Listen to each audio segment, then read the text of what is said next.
So today, we're diving into something really complex, narcissism. But we're not just going to throw labels around. Instead, we're going to look at it through the eyes of the incredible psychologist Carl Jung. Think of it less as a diagnosis and more as, well, a story. A story about a mask and what's really hiding underneath. And this quote from Jung, "Man is rarely what he seems." Wow. I mean, that really hits home, right? This is basically our launching pad for this whole conversation. It's all about that massive gap between the face we decide to show everyone and what's actually going on inside. All right, first up, Jung and the mask. This whole section is about that fragile self hiding behind a really confident face. So who exactly was Carl Jung?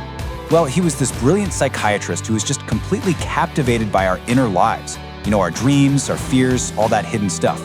And for him, narcissism wasn't just about arrogance or someone being full of themselves. No, he saw it as a defense, a shield, really. Something built out of a deep inner emptiness and fear.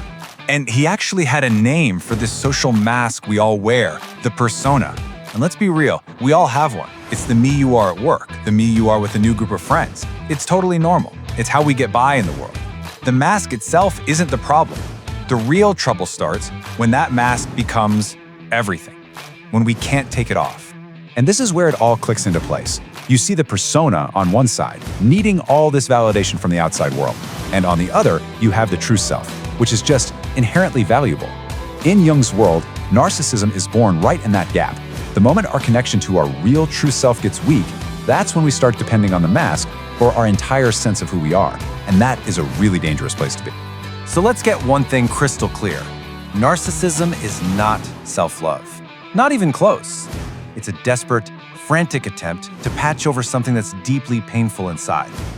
That constant hunger for admiration, it's not coming from a place of strength. It's a defense. It's driven by this terrifying fear that if the applause stops, their whole inner world is just going to crumble. Okay, so let's talk about the charm and the trap. How does a connection like this turn into a form of control? Well, here's the really confusing part. It almost never starts out bad. There aren't giant red flags waving everywhere. Actually, it's usually the opposite. It starts with this incredible magnetic charm that makes you feel like you are the most special person in the world. And the pattern is almost always the same. Step 1, this intense charm phase. You feel so seen, so special. You open up, you trust them. But then, step 2, the shift. Suddenly, conversations aren't conversations anymore. They're monologues about them. Your needs, they kind of get forgotten. And then comes step 3, the doubt. You try to talk about how you feel, and suddenly you're the problem. Your feelings get questioned, and bit by bit, your own inner world just starts to fade away. So what on earth is going on here? Why does this happen?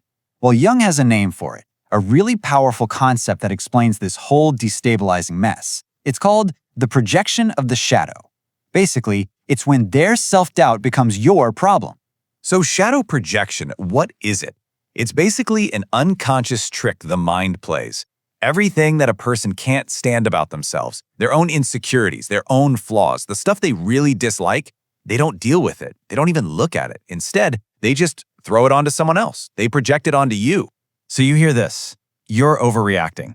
Does that ring a bell? It's a textbook case of shadow projection. See, they can't handle their own emotional chaos. So what do? They accuse you of being the one who's unstable. It's a way of dumping all their inner baggage right onto your lap. Or how about this one? You're too sensitive. By saying that, they get to completely dismiss your feelings, which are probably totally valid, right? And at the same time, they get a free pass from ever having to look at their own vulnerabilities. It's an incredibly sneaky and effective way to make you question your own sanity. Okay, so this brings us to maybe the toughest question of all. A question so many people find themselves asking, why do we stay? I mean, if it's so draining, so painful, what are the psychological hooks that keep us trapped? Yeah, really think about that for a second. If this relationship is so draining, why is it so hard to leave? Jung had a really powerful insight into this, even if it's a little uncomfortable to hear. He basically said that we aren't always attracted to what's good for us. A lot of the time, we're drawn to what feels familiar. And that familiar feeling, it often taps into really old patterns, maybe even from childhood, where we felt like we had to earn love or prove our worth. We start confusing all the drama and intensity with real love or passion. Then there's the reward cycle. You get these tiny crumbs of validation and they feel like these massive victories, right? It's just enough to keep you hooked, to keep hope alive, even while you're getting completely drained. And before you know it, you've lost yourself because all your energy is going into managing them. But here's the good news. There is absolutely a way back. This next part is all about the return to self, reclaiming your voice without having to fight a war. Because the path to healing, it's not about winning some big argument or trying to change them. It's something much quieter and much more powerful. It's about finding your way back to you. And this is probably the single most important thing to grasp. The goal isn't to change them, it's to find you again. Seriously, trying to fix the other person is a dead end. It's a battle you just can't win. The real work, the place where you actually win, is in reconnecting with your own self. And it's not some giant, impossible leap. It's all about small, steady steps. First, just rediscover your boundaries. Start to actually feel again what's good for you and what hurts you. Step 2, reclaim your voice. Just remember that your thoughts, your feelings, they matter. Then start making these small, little victories. Say no without feeling guilty. Take an hour just for you. These little wins, they start to add up. They're like building blocks, and they rebuild your confidence and bring back that inner calm. Finally, let's talk about the lesson of the mirror. This is where we turn a really painful experience into some profound personal growth. You see, Jung gives us this amazing way to reframe everything we've been through.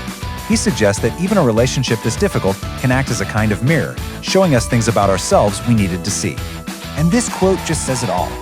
Everything that irritates us about others can lead us to an understanding of ourselves. Wow. So that dynamic, that painful relationship, it can be like a superpowered mirror, forcing us to look at the parts of ourselves that got pulled into this in the first place. Maybe our own need for validation, or where our boundaries are a little shaky, or old wounds that haven't quite healed. Because when we learn to see our own shadow, the parts of ourselves we don't always like, we build this incredible self-awareness. And that self-awareness, that's our best protection. It's what keeps us safe, and even better, it's what opens the door to real, authentic relationships in the future. So when it all comes down to it, every tough interaction has something to teach us. And that's the question I want to leave you with today. What is your own mirror trying to show you?